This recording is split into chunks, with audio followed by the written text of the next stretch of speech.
पीबीएनएस संपादकीय आज का विषय है एसएमईज के लिए क्रेडिट गारंटी योजना में समय अनुरूप सुधार। फलते फूलते छोटे और मध्यम आकार के उद्यम यानी एसएमईज एक समय ऐसे चरण में पहुंच जाते हैं जहां बढ़ती वित्तीय जरूरतों को पूरा करने के लिए व्यक्तिगत संसाधन पर्याप्त नहीं रह जाते और अक्सर उनके पास बाहरी निवेश को आकर्षित करने के लिए भी पर्याप्त जमानत नहीं होती। विश्व बैंक का अनुमान है कि उभरते बाजारों में 68% तक एसएमई अपनी वित्तीय आवश्यकताओं के लिए या तो सेवा से वंचित है या कम सेवा वाले हैं। इस प्रकार विश्व स्तर पर इस क्षेत्र के लिए लगभग $1 ट्रिलियन का क्रेडिट गैप मौजूद है। सार्वजनिक ऋण गारंटी योजना यानी सीजीएस इस क्षेत्र के लिए वित्त अनलॉक के सरकारी हस्तक्षेप का एक सामान्य रूप है और दुनिया के आधे से ज्यादा देशों ने अब इस तरह की योजनाएं शुरू कर दी हैं। एक क्रेडिट गारंटी योजना मामूली शुल्क पर उधारदाताओं को तीसरे पक्ष के क्रेडिट जोखिम यानी डिफॉल्ट होने की स्थिति में एसएमई को दिए गए ऋण पर ऋणदाता के अनुमान के एक हिस्से का समावेशन कम करने की सुविधा प्रदान करती है। वित्त मंत्री निर्मला सीतारमण ने अपने केंद्रीय बजट 2023-24 में ही इस योजना की घोषणा की और इसे 1/4/2023 से 9,000 करोड़ रुपए के निवेश के साथ प्रभावी बना दिया। ये 2 लाख करोड़ रुपये के अतिरिक्त कोलेट्रल की फ्री गारंटीकृत ऋण और ऋण की लागत में लगभग 1% की कमी को सक्षम बनाता है।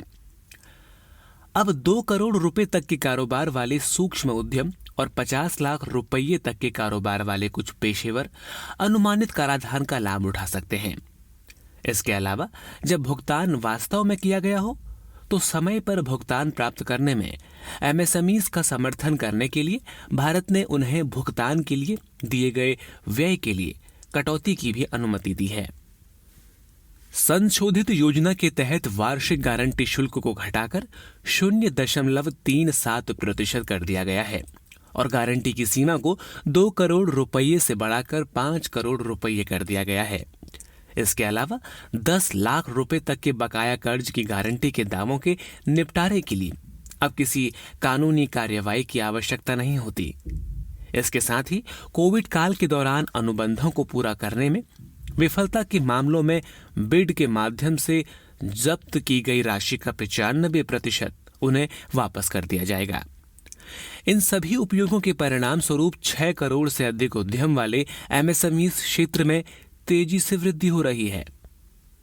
अब देश विश्व स्तर पर स्टार्टअप के लिए तीसरा सबसे बड़ा पारिस्थितिकीय तंत्र है और मध्यम आय वाले देशों में नवाचार गुणवत्ता में दूसरे स्थान पर है। एमएसएमईज में नियोजित व्यक्तियों की अनुमानित संख्या लगभग 12 करोड़ है। एमएसएमईज मंत्रालय क्षेत्र के रोजगार के अवसरों को बढ़ाने के लिए विभिन्न योजनाओं को भी लागू करता है, जिसमें PMEGP, micro and small enterprises cluster development programme, scheme of fund for regeneration of traditional industries, credit guarantee fund trust for micro and small enterprises और अन्य शामिल हैं।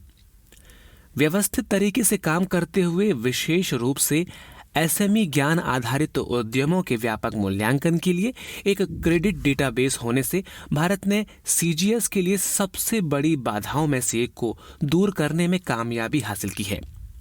एक मजबूत डेटाबेस की कमी से उचित मूल्यांकन करना असंभव हो जाता है, क्योंकि अंतर्निहित गणितीय मॉडल के लिए बड़ी मात्रा में डेटा की आवश्यकता होती है। इसके अलावा भारत ने एक प्रभावी सीजीएस के लिए सही कानूनी और नियामक ढांचा स्थापित किया है, जो कॉरपोरेट गवर्नेंस और जोखिम प्रबंधन प्रथाओं के साथ काम कर रहा है। इसने एसएमई उधारदाताओं और क्रेडिट उपकरणों के लिए पात्रता और योग्यता मानदंड को एक मजबूत परिचालन ढांचे के लिए स्पष्ट रूप से परिभाषित किया है, जो कुशल और पारदर्शी है। धन्यवाद।